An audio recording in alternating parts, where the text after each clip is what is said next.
নমস্কার, আমরা সবাই চ্যানেলে আপনাদের স্বাগত জানাই। আজকে আমাদের নতুন রেসিপি ফুলকপির রসা। তার জন্য লাগছে যে উপকরণ, ফুলকপিটা আমরা কেটে একটু ভাপিয়ে নিয়েছি গরম জলে। আলুটাকে এইভাবে এই সাইজে কেটেছি, আলুটাকেও একটু হালকা ভাপিয়ে নিয়েছি। আর লাগছে তেজপাতা, গোটা গরম মশলা, নুন, টমেটো কুচি, কড়াইশুঁটি, কাশ্মীরি লঙ্কার গুঁড়ো, জিরে গুঁড়ো, হলুদ গুঁড়ো, আদা কাঁচা লঙ্কা বাটা এবং গোটা জিরে। রান্নাটা এবার শুরু করব। তার জন্য কড়াইতে তেল দিয়ে দেব।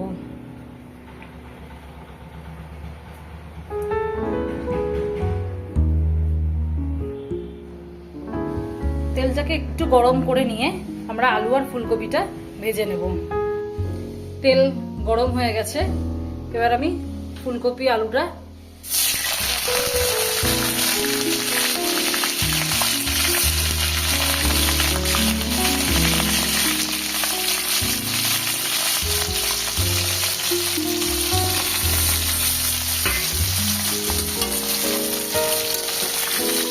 আলুটা হালকা করে একটু ভেজে নেব।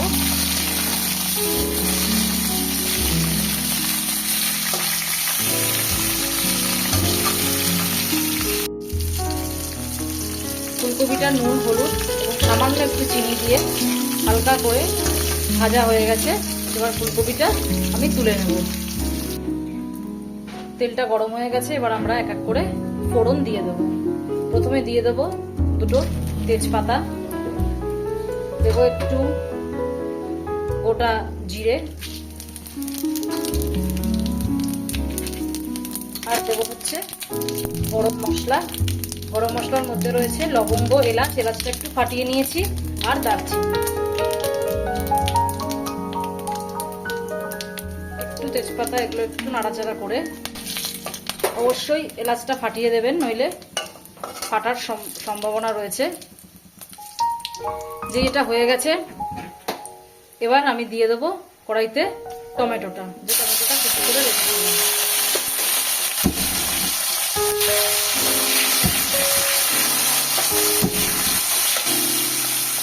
টমেটোটা দিয়ে একটু হালকা নাড়াচাড়া করে নেব। টমেটোটা দিয়ে হালকা একটু ভাজা ভাজা করবো। তার সাথে টমেটো যেহেতু দিয়েছি, দিয়ে দেবো একটু নুন, কারণ টমেটোটা যাতে খুব তাড়াতাড়ি সিদ্ধ হয়ে যায়। এই সামান্য একটুখানি নুন দিয়ে টমেটোটা একটুখানি কষিয়ে নেব।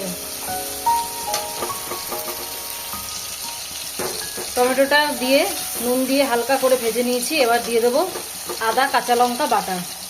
আদা কাঁচা লঙ্কা বাটাটা এবার আমি এর মধ্যে অ্যাড করে দেবো এবং মশলাটা কষাতে থাকবো। এবং অবশ্যই ভালো করে মশলাটা কষাতে হবে, নইলে কিন্তু কাঁচা গন্ধটা থাকবে। এবার এক এক করে দিয়ে দেবো জিরে গুঁড়ো। মশলাগুলো এবার এক এক করে সব দিয়ে দেবো। জিরে গুঁড়ো, পরিমাণ মতন ধনে গুঁড়ো,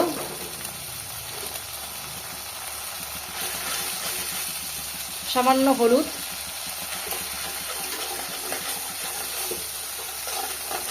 এবার আস্তে করে মশলাটা খুব ভালো করে একটু লো ফ্লেমে মশলাটা আস্তে করে ভালোভাবে কষাবো। দেবো একটুখানি কড়াইশুঁটি।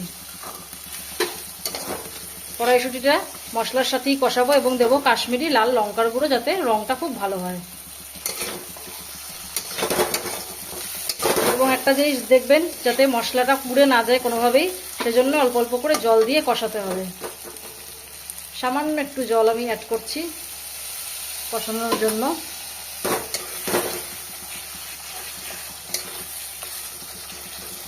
মশলাটা এবার আস্তে আস্তে ভালো মতন কষিয়ে নেব।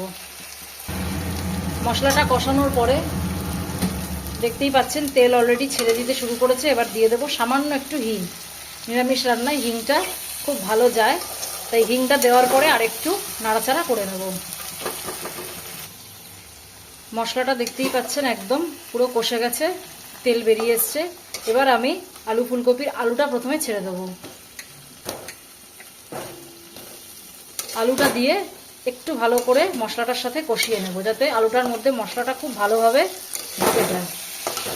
আলুটা দিয়ে বেশ কিছুক্ষণ কষিয়ে নেওয়ার পরে তারপরে আমরা ফুলকপিটা দেব। আলুটা প্রথমে দিয়ে একটু কষিয়ে নিয়েছি, মশলার সাথে যেই ভালো মতন কষে গেছে এবং একটু সিদ্ধও হয়ে গেছে, তখন আমরা এবার আমাদের ভাপিয়ে ভেজে রাখা ফুলকপিটা এটা আমরা এবার দিয়ে দেব।